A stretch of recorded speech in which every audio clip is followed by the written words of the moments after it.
5,000 টাকা দেন আমারে।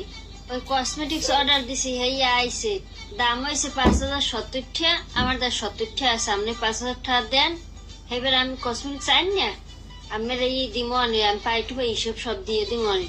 কুরিয়ার মালাই করছি, দেন। তুমি যে নিতে দা খাও করতে পারলাম না।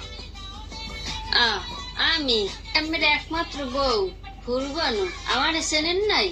এরকম তো আমার মনে পড়ে না যে আমি বিবাহিত।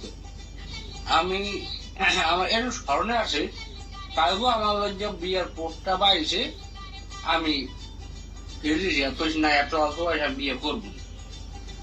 আমার বউ বয়সে আমার তো বিশেষ হয় না। যাক, আপনি যেহেতু আমার অস্বীকারই করছেন, তাহলে ঠিক আছে, দেই দুপুরে ভাত কপালে জোর রেখে নিও। চিন্তা ভাবনা করে দেখবো অনেক, তারপর আপনি হোটেল মোটল বেশি। আমি ভাত পানি খাই কিনা আমার স্মরণে নাই। হে ভাত খাই কিনা হইয়া ভুলে গেছি। 5,000 টাকার লেগে ব্যাপার না। একখানে মাইডের মধ্যে 10,000 টাকা দেখছি, কেটা বল ছাগল বেচছে থুইছে, আমি লই গেলাম।